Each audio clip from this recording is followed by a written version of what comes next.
এই যে মা চলে এসেছে ছেলেকে দেখতে, এটাই তো আসল মা। ও তুমি বাড়িতেই? হ্যাঁ, আমার বাচ্চাকে দেখতে চলে এসেছে। আমার বাচ্চা তুই তো শুধু ঘোষ আর কিছু না। দাঁড়া, আমরা স্যানিটাইজার করে নেয় হাতটা।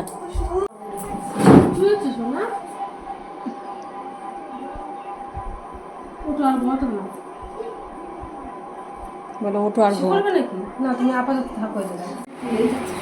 এই যে মা, এটা হচ্ছে সৎ বাবা।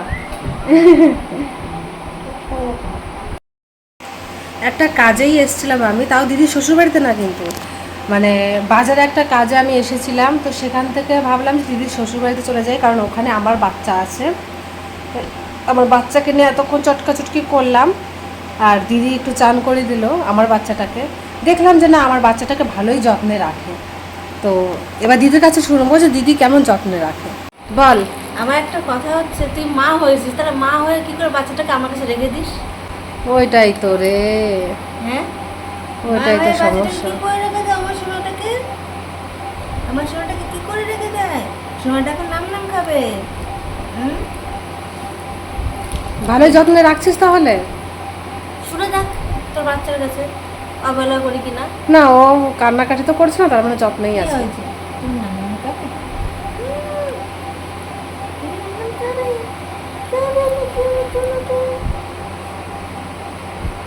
ও ভাবছে এখন আমাকে দিচ্ছে না কেন? কি আমি দিচ্ছে? কান্না না করলে দেবে না মনে হচ্ছে। দেখ তাকিয়ে রয়েছে খাওয়ার জন্য। দে আমার সোনারে খাটিয়ে দে, দু দিয়ে। কি বলে দুটো খেতে দে? এখন বিকাল ওই 4:10-15 বাজে। আর এই ভিডিওটা আজকে আপলোড করে দেব। আমার বাচ্চাটাকে অনেক কষ্ট ঘুম পাড়িয়েছি। আসলে আজকে প্রচণ্ড পরিমাণে গরম, আর এই জন্য ঘুমাতে চাইছিল না। এই পাশের রুমে ঘুম পাড়িয়েছি। ওইখানে কই গেল? এই যে এই বোতলগুলোর জন্য দেখা যাচ্ছে না, ওই পাশটায় ঘুমিয়ে আছে। ভীষণ গরম, ওই জন্য ও ঘুমাতে চাইছিল না।